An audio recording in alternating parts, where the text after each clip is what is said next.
Hola a todos y a todas, es un placer para mí poder compartir unos momentos, unas experiencias en este Congreso Internacional de Políticas Públicas y el problema de las drogas.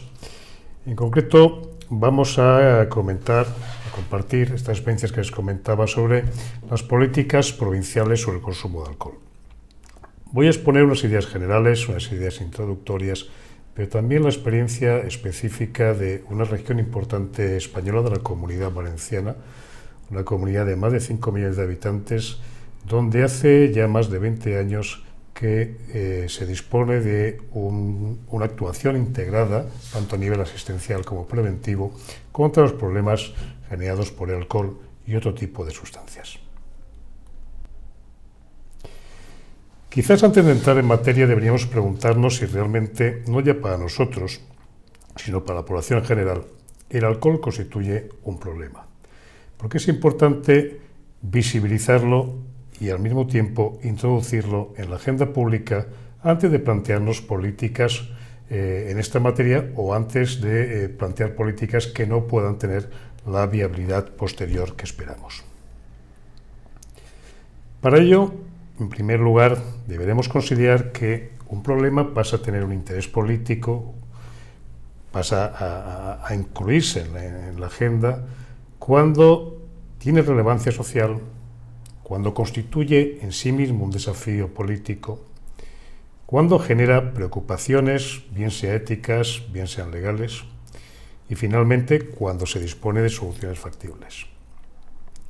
Por tanto, nuestro punto de partida, antes de entrar a definir una política de alcohol específica, deberá ser asegurarnos o trabajar en la línea de obtener que el problema del alcohol tenga relevancia en la comunidad. Como decía, constituye un desafío político. Dicho de otro modo, los políticos vean que realmente es algo que vale la pena, bien en términos de mejora de la vida y de la calidad de vida, de la salud de la población, bien en términos de réditos electorales. Debemos siempre singularizar esos problemas éticos, esos problemas legales que genera la no respuesta. Un ejemplo es el problema ético que se nos produce cuando pensamos que una persona con problemas de alcohol no tiene un tratamiento.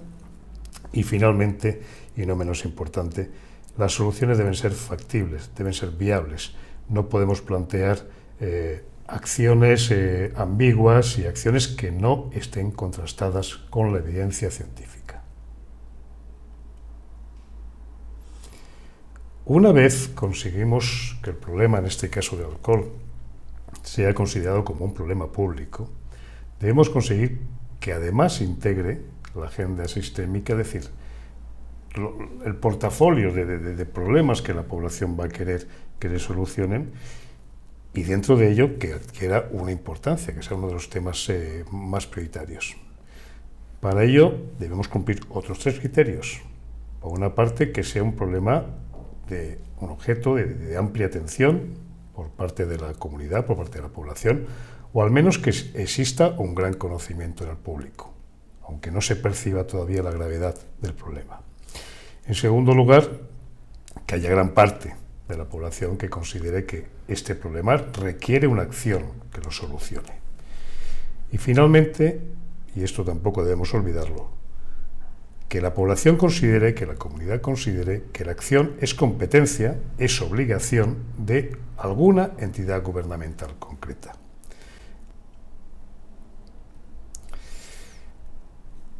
Algo también especialmente importante, vamos a plantear políticas, vamos a plantear acciones muy concretas, unas ideas muy claras. Partimos de la base, además, de que los planificadores de políticas de drogas, de alcohol en este caso, son personas concienciadas con el problema, pero vamos a entrar en un totum revolutum que constituye la lucha por los presupuestos. Más aún en un momento histórico en el que la crisis económica se prevé que sea grave y larga en el tiempo. Por tanto, tenemos que tener en la cabeza, cuando vamos a plantear, a planificar y luego a defender, ¿no?, una política, en este caso de alcohol, cuáles son los criterios que rigen esta lucha presupuestaria, porque evidentemente si disponemos de políticas, pero no disponemos de presupuestos cerrados, asegurados, difícilmente vamos a conseguir el objetivo final. En primer lugar, hay un esquema muy clásico de Corrigan y Watson que define muy bien cómo se asignan los recursos en las políticas públicas y especialmente en las políticas con un componente social importante como es nuestro caso. La primera pregunta que surge siempre es si hay suficientes recursos económicos para financiar todos los programas. Parece evidente que esa pregunta siempre va a tener una respuesta negativa. Si así fuera, o más bien si fuera al revés, si fuera positiva, se asignaría todo lo necesario, pero es evidente que va a ser difícil. Cierto es que la ideología política también va a influir en ese sentido, pero lamentablemente la historia nos dice que en materia de alcohol la ideología política no ha sido un factor especialmente importante en favor o en contra. Sabiendo entonces que llegamos a un contexto donde los recursos no son suficientes para todos los programas sociales que se plantean a un gobierno, nos encontraremos ante la necesidad de responder a tres preguntas fundamentales.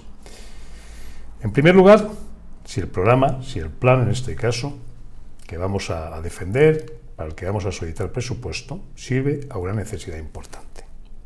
Si la respuesta es positiva, lo lógico es que el Departamento de Presupuestos de cada gobierno priorice este tipo de programas. ¿Cuál es nuestro problema? Que muchas veces en alcohol, en otro tipo de drogas igual, la sociedad no percibe que sea una necesidad importante actuar para solucionarlo. Vuelvo a recordarles lo que comentaba hace un par de minutos en cuanto a la necesidad de generar esa conciencia de problema social y de ese modo introducirlo en la agenda sistémica para poder priorizarlo. El segundo ítem, la segunda cuestión que debemos resolver, debemos dar solución antes de que se nos plantee a la hora de que nos vayan a asignar recursos para estas políticas que vamos a definir, sería si el programa es efectivo o no. Y evidentemente hay que recordar una vez más la imperiosa necesidad de plantear acciones basadas en evidencias científicas. Cuando disponemos ya de evaluaciones previas, esa acción va a servir. Y cuando no disponemos, cuando menos planteémosla dentro de una lógica sobre los antecedentes existentes. Cuando se plantean acciones solamente basadas en la ideología, en las opiniones, la probabilidad de que no sean presupuestadas, de que no sean financiadas, la probabilidad de que fracasen es evidentemente mucho más elevada. Si el programa es efectivo, si lo que se plantea es efectivo y tenemos ese sustento, esas bases para defenderlo, es más probable que tengamos el apoyo financiero. Y finalmente un aspecto que no debemos olvidar nunca y que debemos seguir luchando porque los resultados realmente no son tan positivos como desearíamos, y es si se considera que los beneficiarios últimos de estas políticas son responsables, digámoslo de otro modo, son culpables del problema o no. Y en el caso del alcohol, evidentemente la conciencia social, la estigmatización social, más bien, sigue manteniendo esa idea de que la persona que tiene un problema con el alcohol es responsable de su problema. Y si así lo mantenemos, es evidente que por mucha política pública que planteemos de alcohol, a la hora de obtener la gasolina que nos va a permitir movilizar, a la hora de obtener los recursos económicos que nos permitirá implementar nuestra política, fracasaremos. Tenemos que luchar previo a plantear una política de alcohol, tenemos que luchar por conseguir que la sociedad perciba de un modo menos estigmatizante los problemas generados por el consumo de alcohol. Recordar igualmente que toda política no simplemente es un documento, que es lo que lamentablemente suele acabar. Y considero personalmente que a estas alturas de la historia deberíamos dejarnos ya de manuales, de documentos, de textos y plantear un poco o cumplir un poco con ese ciclo de diseño y ejecución de políticas públicas que todos conocemos. donde antes de la formulación de políticas, antes de presentar o de elaborar y presentar ese documento, hayamos realizado una investigación profunda de qué políticas, de qué antecedentes, de qué opciones disponemos. Que después de la formación de políticas realmente se implementen, no quede en papel mojado, como es bastante habitual, por errores, como comentaba, por la falta de presupuestos muchas veces. Y finalmente, que evaluemos las políticas, pero que las evaluemos de un modo ágil, de un modo pragmático, de un modo que de verdad nos aporte unos elementos para mejorarlas. Lamentablemente, a veces las evaluaciones o no existen o quedan en el marco de lo muy académico, muy alejado del pragmatismo que exige hoy en día una política pública en materia de alcohol. Vamos a entrar ya más directamente en lo que serían las políticas específicamente de alcohol, pero insisto en recordarles la necesidad de considerar esos aspectos previos que les he estado comentando, porque si no tendremos un documento, tendremos una foto, tendremos una promesa, pero no tendremos una política que se implemente. Y lo que hace falta ya son políticas implementadas y menos teorías, menos academicismos y menos documentos solo de cara a la galería. Veamos ahora los componentes básicos de las políticas, los componentes básicos que deben incluir una política sobre alcohol. Y en este aspecto creo que disponemos de un esquema muy claro, un esquema conceptual yo diría que casi perfecto, y además realizado por la Organización Mundial de la Salud precisamente en una época en la que estaba dirigida en materia de alcohol y otro tipo de drogas por una de las ponentes de estas jornadas, que fue la doctora Maristela Monteiro.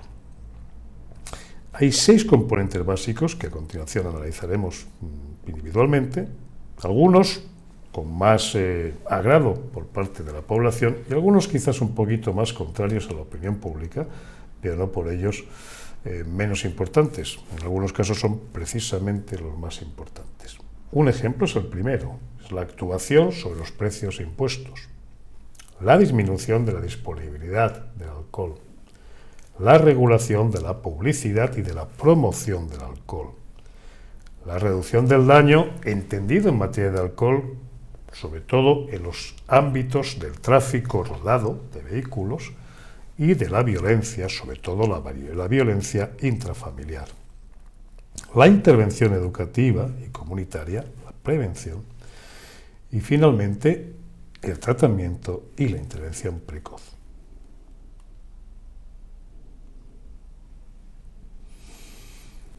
Veamos el primer componente que, como decía, no es un componente agradable para la población porque va a exigir un esfuerzo económico. No es un componente que para los políticos sea tampoco de buen gusto porque debe imponerse unas medidas muchas veces, como decía, contrarias al deseo de la población, pero indudablemente es uno de los componentes más eficientes en materia de políticas de alcohol. Y es el incremento de precios y de impuestos. Añadiría también la justicia retributiva de esos impuestos que deberían repercutir en mayor proporción en la asistencia y en la prevención del problema. Es, como les decía, la medida política más estudiada. Aquí sí hablamos de estar claramente basados en la evidencia. Hay que conocer perfectamente, por ello, la flexibilidad de los precios, o sea, cómo afectan esos precios al consumo y qué situaciones le condicionan. No vale aquí plantear acciones basadas en las opiniones. Insisto en que están perfectamente estudiadas. Un ejemplo, cuando subimos el alcohol, los precios del alcohol, apenas un porcentaje, solo por dar una imagen, quizás de cumplir estos criterios, no estamos obteniendo realmente una bajada de consumo. Están perfectamente definidos cuáles son los porcentajes y esos estudios son los que deben orientarnos en ese sentido. Ciertamente puede haber una economía de sustitución, de que si grabamos un tipo de bebidas alcohólicas, los pacientes o las personas en general que consuman alcohol sustituyen hacia otro tipo de bebida alcohólica. Eso nos debe llevar siempre a plantearnos que intervenir en precios e impuestos en bebidas alcohólicas debe realizarse en todo tipo de bebidas. Mi país es un ejemplo donde hay una carga impositiva más o menos elevada sobre las bebidas de alta graduación, pero con un beneficio, yo diría más bien un proteccionismo fiscal, claro, sobre otras, como es el vino, por ser más propia nuestra, o como la cerveza. Realmente, las medidas fiscales, las medidas de impuestos, ¿han conseguido disminuir el problema de alcohol en España? No. Lo que han hecho realmente ha sido un trasvase de un producto a otro. Ha existido una economía de sustitución dentro de las mismas bebidas alcohólicas. Por tanto, reitero, debemos considerar este punto como uno de los más estudiados, de los más importantes, de los más eficientes, pero también debemos aplicarlo a todo tipo de bebidas alcohólicas, no solo a aquellas con las que exista, digamos, menor compromiso a nivel político. Tiene unos efectos, insisto, en incrementos bruscos de consumo. O sea, decía antes que hay que estudiar un poco los contextos de estas medidas y efectivamente si subimos los precios vamos a disminuir de forma brusca el consumo abusivo, por ejemplo, lo que en España llamamos botellón, el consumo de jóvenes en la calle. También es cierto que puede producirse, si existe un incremento de precios en los locales de ocio y en cambio no en la venta en supermercados. Por tanto, reitero una vez más, es necesario meterse en ese tema, es necesario profundizar en la subida de precios y en la presión fiscal, pero de una forma absolutamente global y contextualizada entre todos, ¿no? Es una medida muy eficaz, como los warning también en las botellas o en el tabaco, para las personas que no tienen un problema realmente de alcohol, para disminuir la prevalencia de consumo. Ahora, es evidente que son situaciones o medidas menos eficaces en las personas que ya disponen o ya sufren una dependencia al alcohol.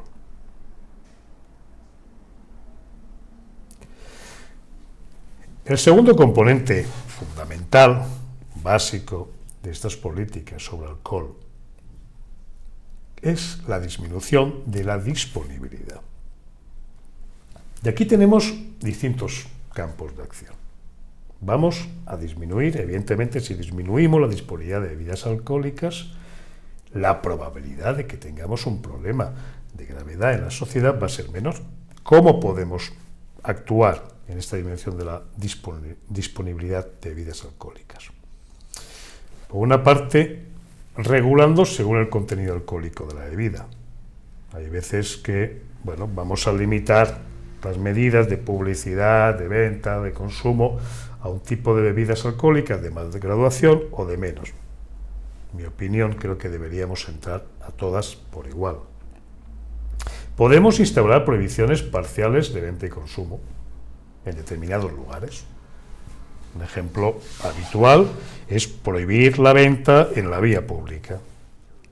¿Por qué motivo? Pues mire, si prohibimos la venta en la vía pública, primero el comprador de bebidas alcohólicas en vía pública, pues bueno, ese grupo tiene más prevalencia de abuso de alcohol, los adolescentes son más compradores en vía pública, es un mercado, digamos que legalmente es un poco lateral al mercado regulado con sus licencias.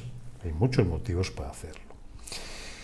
Podemos limitar no solamente en zonas o en fiestas o en momentos, sino en horarios y espacios. Podemos limitar la venta, podemos limitar el consumo. Por ejemplo, las fiestas se podrían permitir hasta un punto, durante la semana no. Nos da mucho juego la limitación, insisto, tanto de venta como de consumo.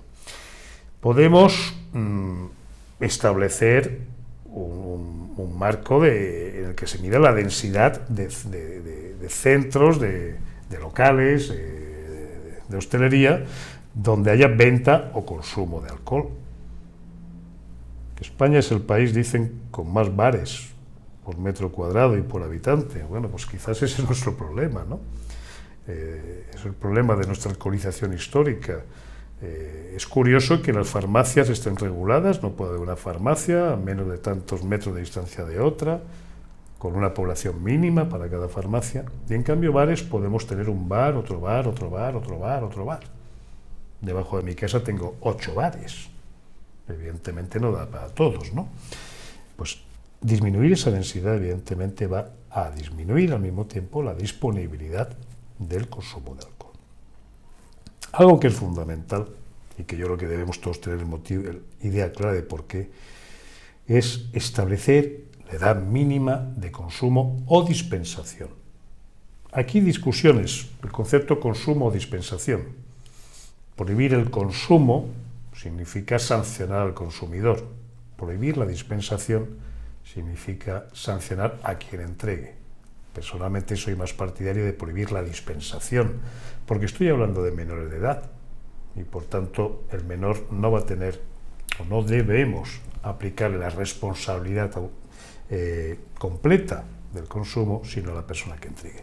Pero al margen de esa disquisición de términos, lo que sí que es importante es disponer de una edad mínima, en lo posible, que fuera homogénea a la región. ¿Y cuál debe ser esa edad mínima? Miren, la edad mínima es un tema en el que personalmente he tenido muchos conflictos y que siempre planteo lo mismo. La edad mínima para el consumo de una sustancia que genere una afectación en el lóbulo frontal no debe ser nunca inferior a 22-25 años. ¿Cuál es el problema? Que esa edad mínima, evidentemente, choca con la edad mínima legal para trabajar o para otros derechos. En consecuencia, tendremos que ajustar esa edad idílica, biológica, de que no se consuma alcohol antes de 22, 25 años, con la de debe consumirse o se puede consumir, es legal, pero a una edad que se aproxime más a la edad de las obligaciones penales, laborales. El estándar suele ser en torno a 18 años o a 21, dependiendo de cada país. Pero lo que debemos evitar es que no exista en nuestro territorio, en nuestra comunidad, una edad mínima establecida legalmente. Es importante, igualmente, formar en responsabilidad a los vendedores, a los dispensadores de alcohol.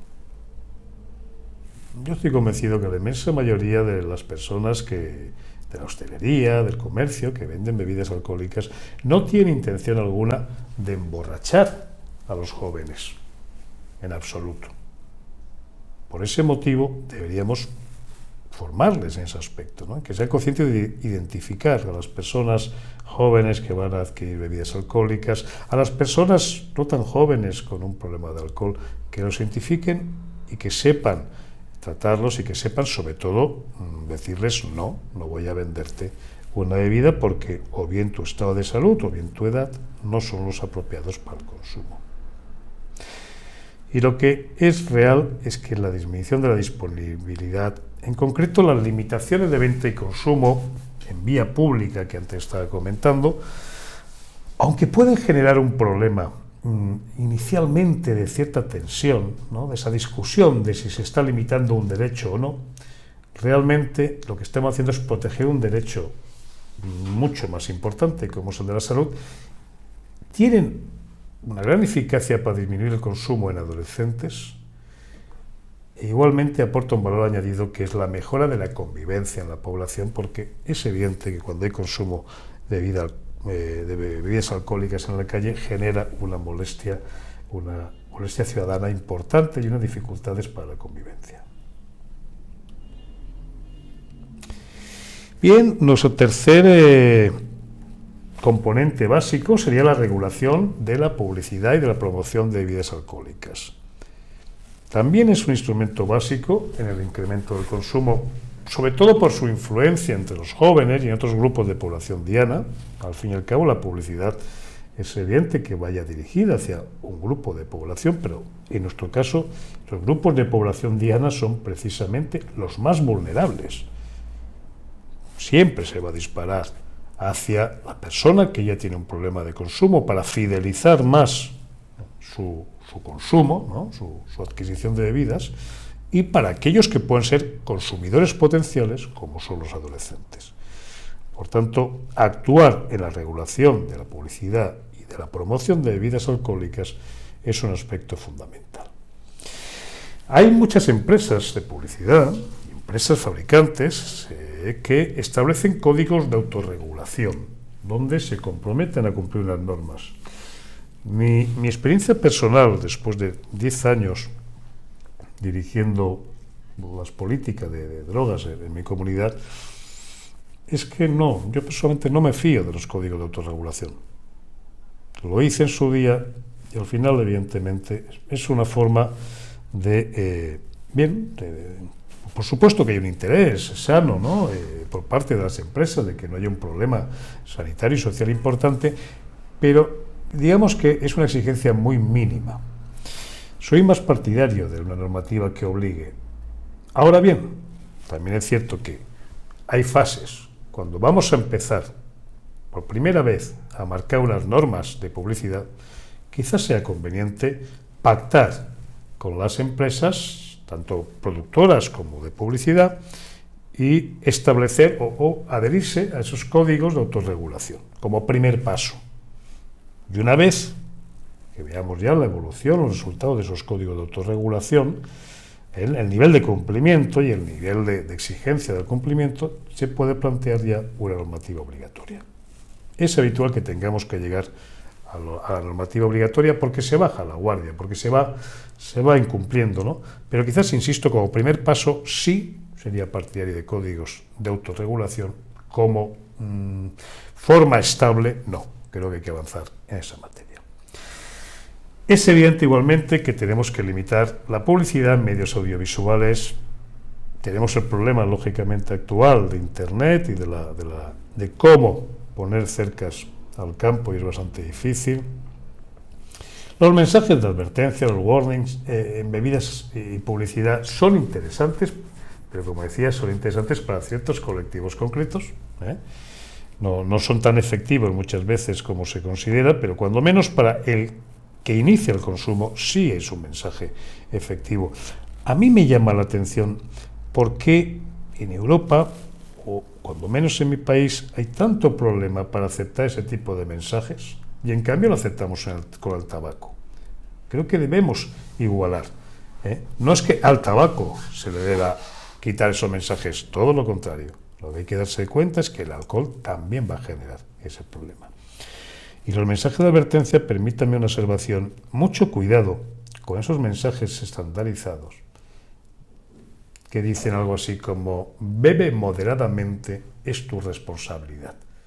Ese mensaje está, por una parte, eliminando el componente adictivo del alcohol, bebe moderadamente, como diciendo, si te pasas, no será culpa del alcohol, y por supuesto, lanzando la responsabilidad contra la persona que consume alcohol. Se dice explícitamente, es tu responsabilidad. Esos tipos de mensajes, independientemente que no tienen utilidad alguna para prevenir o para disminuir el consumo de alcohol,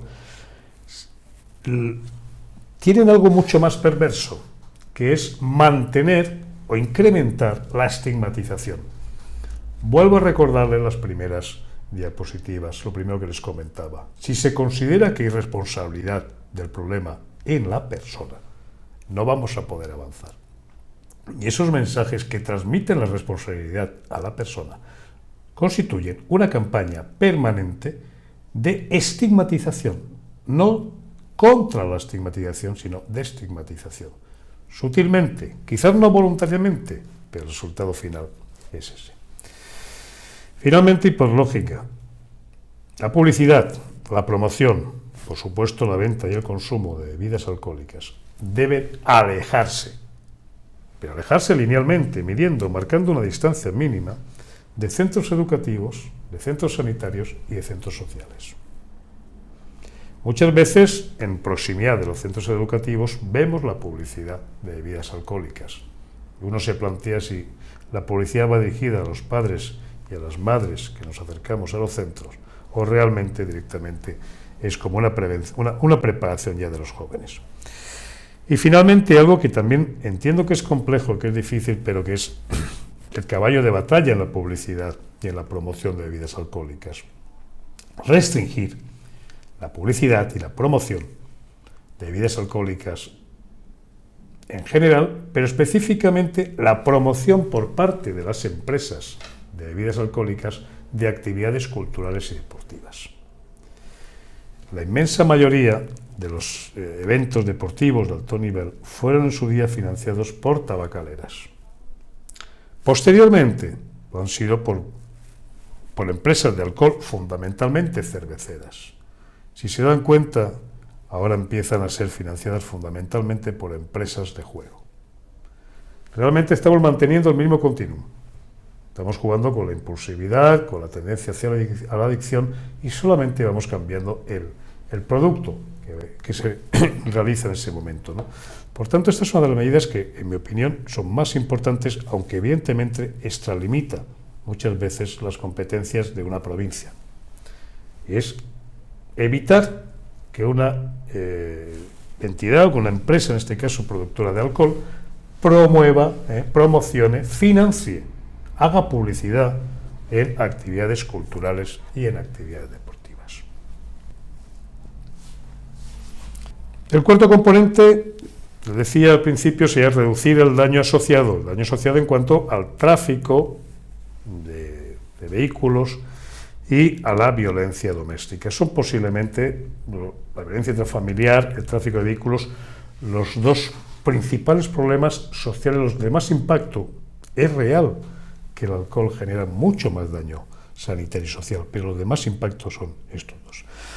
Y en ese aspecto, control de tasa de alcoholemias, el apoyo sobre todo a las mujeres maltratadas en general, pero donde sabemos que mayoritariamente va a aparecer un problema de alcohol detrás, la restricción de consumo en situaciones de riesgo, son políticas que ya están estandarizadas a nivel mundial, pero que muchas veces falta que se pongan en práctica, que se apliquen y sobre todo que se aporten esos medios necesarios para su cumplimiento. Dos componentes finales, quizás los que uno actualmente como clínico que soy te puede encontrar más cómodo, pero tan importantes son los anteriores como estos, son, por una parte, la intervención educativa y comunitaria. Hay que ser conscientes que la prevención escolar funciona, el problema es universalizarla, el problema es no dejemos la prevención solo en una escuela, vayamos a más, y evitemos los modelos contraindicados, que los hay y muchos. Es importante trabajar con los medios de comunicación. Son los principales generadores de opinión. Son los que realmente van a conseguir un cambio en la opinión social, y para eso debemos de estar. Tanto los profesionales como los policy makers tenemos que estar encima de los medios de comunicación, aportando información, formándoles, un contacto muy directo, muy personal, y evitar ese marketing social que hacen algunas empresas alcoholeras, como lo hicieron las tabacaleras, de programas preventivos. Cuidado con estas ofertas que hay a veces de una empresa alcoholera que con su compromiso social quiere financiar un programa preventivo de cara a los adolescentes. Fíjense que en esos programas siempre se va a plantear la misma idea. Esto es para adultos. Ese mensaje está curando en salud, digamos, está cubriendo las espaldas de la empresa alcoholera, está diciendo yo no quiero tener clientes adolescentes, pero el adolescente le está identificando la madurez, ser adulto, con beber alcohol. Por tanto, mantenemos el mensaje histórico. Ese tipo de programas, insisto, financiados, gratis, que a una entidad gubernamental, a un gobierno le viene muy bien porque no va a generar gasto. Mucho cuidado, porque independientemente de que aparezca o no la marca que lo financia, el mensaje no va a ser preventivo, sino todo lo contrario, contrapreventivo, donde se va a buscar la creación o la obtención de nuevos clientes a corto plazo. Les decía, la prevención escolar es eficaz, es muy eficaz, Segundo aspecto que les comentaba es, pero tenemos que universalizarla, tenemos que conseguir que esté en todas partes, la prevención escolar, no solamente en un programa piloto. Fíjense este ejemplo, y es en mi comunidad, cuando comparamos los programas no estructurados, los programas en los que se daban una conferencia, una película, en fin, no eran programas basados en la evidencia, si se dan cuenta, los jóvenes que recibían esa prevención, entre comillas, acababan con un incremento en el consumo. ¿Por qué? Pues posiblemente porque se despertaba un interés por las drogas, ¿no? Y tanto en las sustancias legales como en las ilegales había un incremento importante. En cambio, cuando el programa era un programa basado en la evidencia, bien estructurado, donde no se dejaban simplemente actividades sueltas, lo que se consiguió fue todo lo contrario. Fue una disminución en el consumo, menos acusada en las drogas socialmente más aceptadas, y es lógico, el alcohol, el tabaco, era más complicado disminuir, pero se consiguió disminuir frente al aumento en el otro caso, y en algunas drogas como la cocaína, pues la disminución fue francamente importante. Por tanto, la prevención escolar es efectiva siempre que la hagamos universal en lo posible y siempre que esté basada sobre un programa con evidencia científica y actividades con evidencia científica. No las típicas conferencias libres de un exadicto, de un policía, carreras contra las drogas. Yo he visto hasta récord Guinness contra las drogas en desayunos. No, los desayunos contra las drogas evidentemente no disminuyen el consumo en la población escolar. Bien, llegamos al sexto componente, y el sexto componente, a continuación les voy a exponer algunos datos de lo que se ha realizado, ya digo, hace ya más de 20 años en mi comunidad, pero es fundamental también, y es fundamental porque va a disminuir el problema en la sociedad, porque va a dar salida a las personas que lo están sufriendo, porque va a dar igualdad de derechos, porque es una cuestión ética, porque es una cuestión legal. Y es ofertar un tratamiento y una intervención precoz. Una vez más, basada en evidencia científica, hay que recordar la efectividad del alcoholismo contra otras patologías. Oiga, es que el alcoholismo no se cura. Mire, el alcoholismo es una enfermedad crónica, exactamente igual que la diabetes, que la hipertensión o que el asma. Con la diferencia de que el éxito terapéutico, la adherencia al tratamiento, el cumplimiento del tratamiento es bastante superior en el alcoholismo que en la hipertensión, en la diabetes o en el asma. La cuestión es ofertar un tratamiento en igualdad de condiciones. Háganlo así y verán cómo el resultado es mucho más positivo que en esas tres enfermedades crónicas importantes, pero que todas juntas no generan el mismo problema social y sanitario que nos genera el alcoholismo. Existe una demanda oculta en el sistema sanitario. Cuando vamos a urgencias, a emergencias, vemos mucha gente que sigue teniendo problemas urgentes, y siempre es por un problema de alcohol. Cuando vamos a atención primaria de salud, están también ahí, presentando problemas digestivos, problemas hepáticos, accidentes, siempre por un problema de alcohol. Tenemos que ser conscientes de que, por tanto, hay dos niveles de intervención que debemos desarrollar. Aquellas específicas para el tratamiento de las personas que ya plantean un problema relacionado con el alcohol, pero también los programas de detección precoz, de intervención breve, de derivación, que deben realizarse desde atención primaria de salud. Programas que apenas consiste en una mínima intervención de un par de minutos y que tienen un éxito contrastado importantísimo para disminuir la prevalencia del problema de alcohol en la población.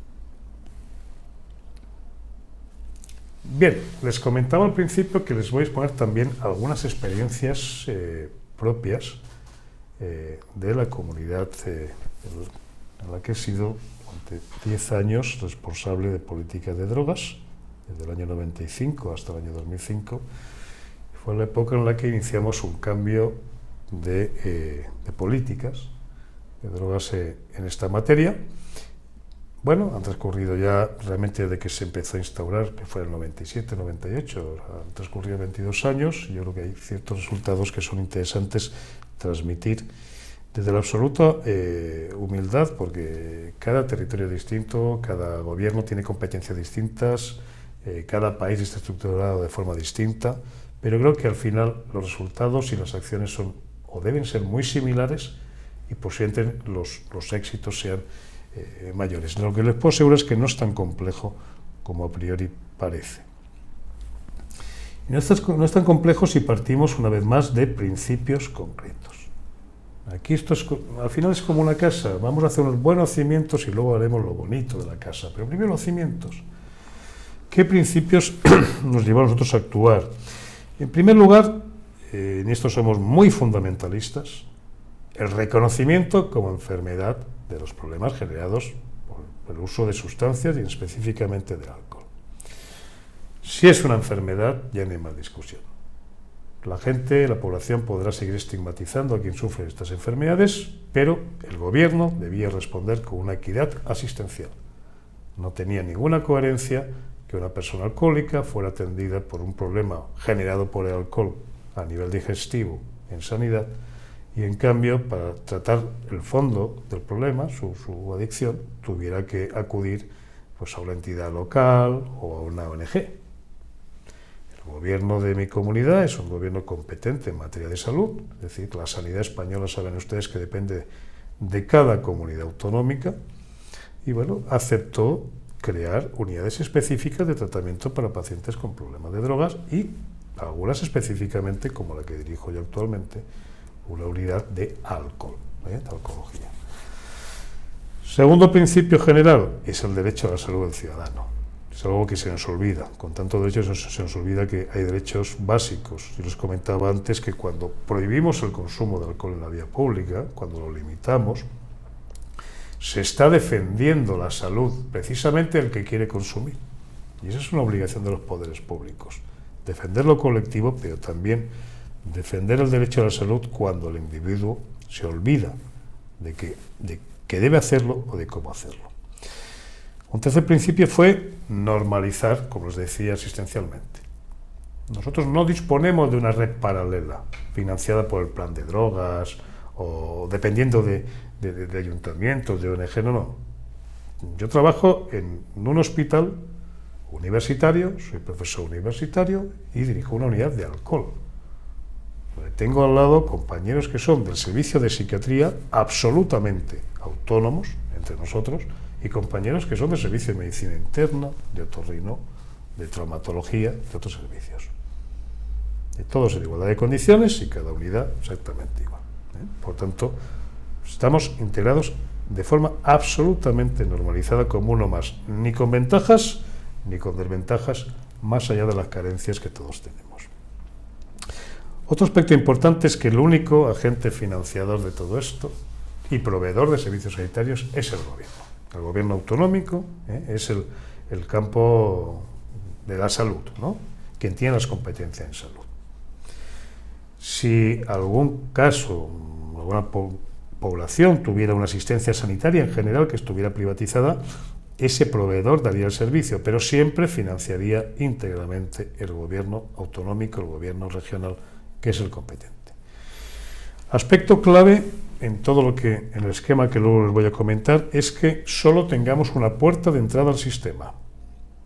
Es decir, la persona que quiere consultar por un problema de alcohol, pues podrá ir a atención primaria, servicios sociales, a una ONG, pero para empezar a recibir tratamiento solo podrá ir a un sitio y es a la unidad especializada que le corresponda. De ese modo se evita que la gente vaya a terceros, a una consulta privada, a una ONG, donde se le cobre dinero y luego se reclame. La puerta de entrada, donde el dinero va donde va el paciente. El paciente debe entrar por la puerta del sistema sanitario y a partir de ahí es muy posible, como luego verán, que vaya a una ONG. Así ha atendido, pero al nivel que corresponda, pero todo de forma organizada. Si no, el flujo presupuestario se perderá. Y no quiero decirles ya el flujo del paciente, que ya no sabe dónde está yendo y qué información se está aportando. Las entidades privadas, y cuando digo privadas me refiero a ONGs, sin fin de lucro, no la empresa privada, que empieza a entrar, pero esperemos que menos, Son elementos complementarios, pero básicos, de la asistencia terciaria, de los centros de día y de las comunidades terapéuticas, mayoritariamente son. Y un último pilar fue la capacitación profesional y la formación continuada en esta materia. ¿Cómo tenemos estructurado el nivel de atención? Exactamente igual que la CICAD viene preconizando desde hace muchos años. De hecho, para nosotros ha sido la CICAD uno de los organismos fundamentales, insisto, desde hace ya 25 años. Un nivel ambulatorio, que es el fundamental, es el que más va a soportar, un nivel ambulatorio intensivo, lo que nosotros llamamos centro de día, comunidad terapéutica, tercer nivel, y el hospitalario, que no es que sea un cuarto nivel, es que es un nivel complementario. Hay veces que no podemos empezar un tratamiento ambulatorio si no hay una desintoxicación hospitalaria. Entonces, los tres niveles fundamentales serían el ambulatorio intensivo y el tercero, que sería el de comunidad terapéutica. Y este sería el esquema, más o menos, de nuestro modelo asistencial. Cuando un gobierno interviene, y esto es importante, y un gobierno dice, esto es un problema, vamos a atender a la gente con problemas de alcohol, desde la sanidad pública. ¿Qué ocurre? Hay una gente que hasta ahora ha estado soportando todo el peso que son las ONGs. Y quedan fuera del mapa, quedan fuera de este plan. No, nosotros lo que hicimos fue al revés, integrar, pero integrar dando un papel absolutamente protagonista y una estabilidad financiera absoluta. ¿Cómo? Repartiendo las fases, como os decía. Si ven, el cuadro verde hace referencia a lo que denominamos unidades de conductas adictivas, que son esas unidades de médicos, psicólogos, trabajador social, enfermeros, para atender a las personas con un problema de alcohol y, en otro caso, de otro tipo de sustancias. Tenemos unas unidades de desintoxicación hospitalaria, camas hospitalarias, cuando no es posible desintoxicar ambulatoriamente. Fíjense que apenas el 5% de los casos precisan de una cama hospitalaria, porque cuando tienes una red ambulatoria potente, es fácil que todos puedan ser atendidos o que haya éxito de desintoxicación a nivel ambulatorio. Pero en la otra parte de la gráfica, fuera de ese cuadrado, lo que se realiza, como ven, ¿de qué estamos hablando? Hablamos ya de comunidades terapéuticas, viviendas tuteladas, que son personas que están en tratamiento. Ojo, no es una sustitución de vivienda, no damos vivienda a la gente, sino que están en tratamiento, pero conviene apartarlos de su casa, desde su hábitat habitual, pero tampoco tan lejos como una comunidad terapéutica. Pues eso es una vivienda tutelada. Pues centro de día, que es el ambulatorio intensivo, viviendas tuteladas y comunidad terapéutica, lo que se hace es comprar servicios a las ONGs y algún ayuntamiento, alguna entidad local que dispone también de ellas, ¿no? O sea, no se subvenciona, no se da una cantidad y con esto pase usted el año, no. Se le compra claramente, le dice, yo le compro a usted 20 plazas y ahí mandamos los pacientes que consideran desde la SUCA, de las unidades de conductas adictivas, que deben ir.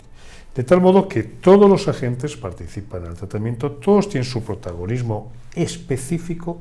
Realmente nadie depende de nadie y todos dependemos de todos, pero como decía, hay una cabeza encima de todo, que es el Ministerio Regional de Salud, que es el órgano competente para planificar y para financiar todo esto. Que tendrá sus fallos, como todo, pero cuando menos hay un orden, hay un crecimiento homogéneo y sobre todo hay un respeto a la dignidad y un respeto al derecho asistencial que merecen las personas que tienen un problema con el alcohol. Bien, para recordarles una vez más lo que les comentaba, de que realmente muy poca población, muy poco porcentaje precisa los servicios de un ambulatorio intensivo, de un hospitalario o de una comunidad terapéutica. Pero cuidado, si me está oyendo gente que trabaja en una comunidad terapéutica, eso no significa que no hagan falta, al revés. Nosotros usamos ahora muchas más camas de comunidad terapéuticas que al principio de este cambio. ¿Por qué? Pues muy simple, porque el tratamiento son tratamientos de más tiempo, más trabajados, menos masificados, y por otra parte porque hay mucha más gente, mucho más pacientes pidiendo camas entrando en el sistema, porque en el momento que normalizamos la asistencia vamos a incrementar el número de personas que antes no pedían tratamiento y que ahora piden. Los costes también son importantes.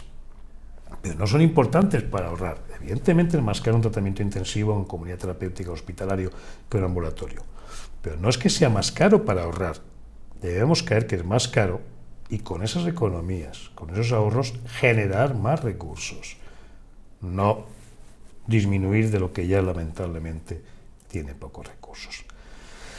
Les decía, a las comunidades terapéuticas hay más gente, pero oiga, si nos quitan el papel protagonista y estamos en un recurso terciario, nos llegarán menos. No, porque miren, solamente en 5 años el número de personas con problemas de alcohol de la Comunidad Valenciana que necesitaba tratamiento, apenas acudía a tratamiento el 4,8%.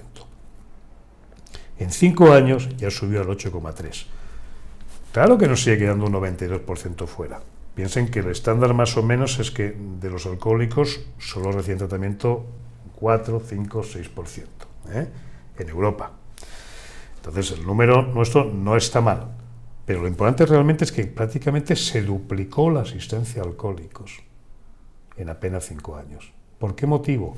Porque se normalizó la asistencia. Porque ahora voy a un hospital, un centro ambulatorio y me van a atender con normalidad. Hubo mucho más personas, hubo mucho más pacientes en tratamiento y eso exigió muchas más camas de comunidad terapéutica, pero trabajando bien, profesionalmente, con medios, sin masificación. Ese es el resultado final de todo el proceso. Bueno, los éxitos en tratamiento, medidos como retención, también se incrementaron en todas las sustancias.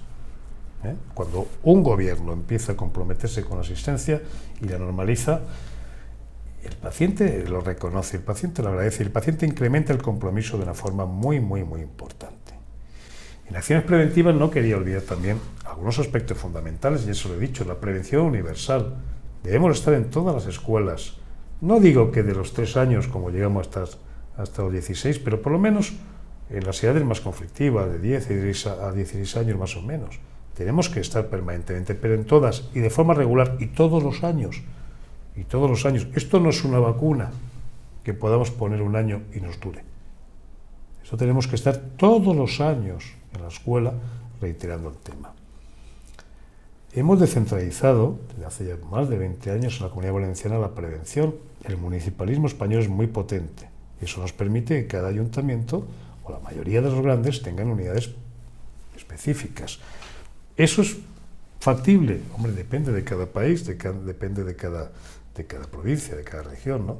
Pero intentar descentralizar y que las grandes ciudades tengan sus competencias propias en prevención es importante.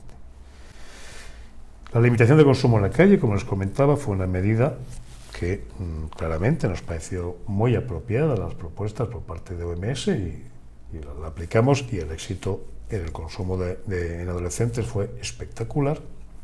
Y algo muy importante también es acreditar los programas de prevención. No podíamos permitir que los programas de prevención, en este caso de alcohol, como os decía, fueran con mensajes que realmente tenían un plan detrás distinto, ¿no? Ni tampoco que lo esté impartiendo personas que no tienen contacto realmente, que no saben manejarse con adolescentes, por ejemplo. Entonces hay unas medidas de acreditación que, con una regularidad X, se piden los programas, hay una comisión de expertos totalmente ajena al poder político que, bueno, cumple los programas, acreditan y a partir de ahí pueden solicitar financiación. Nosotros, como decía, somos un país muy municipalista, donde desde la provincia, que en nuestro caso se llamaría la comunidad autónoma, podemos delegar ciertas competencias en los municipios. Y tenemos un planteamiento: los que más de 20.000 habitantes van a tener una unidad de prevención comunitaria propia, un plan municipal de drogas propio, y los de menos de 20.000 habitantes, bueno, harán acciones más pequeñas quizás, uniéndose entre ellos, colaboran con programas supramunicipales, con ciencia social, pero todos los ayuntamientos de un modo u otro tienen que tener cierta participación que amplifique la política, en este caso de alcohol, que va a desarrollar el gobierno regional. 2 gráficas finales, voy concluyendo, para recordarles algo que también es importante, y es la opinión social. Un gobierno provincial debe estar luchando continuamente en la opinión social. Nadie hablará del tema si no hablan desde las entidades gubernamentales. Concluyo con ello, me tienen disponible. Gracias por su atención y, como les decía, ha sido un placer poder compartir con ustedes estas experiencias, estas humildes recomendaciones en este congreso. Muchísimas gracias.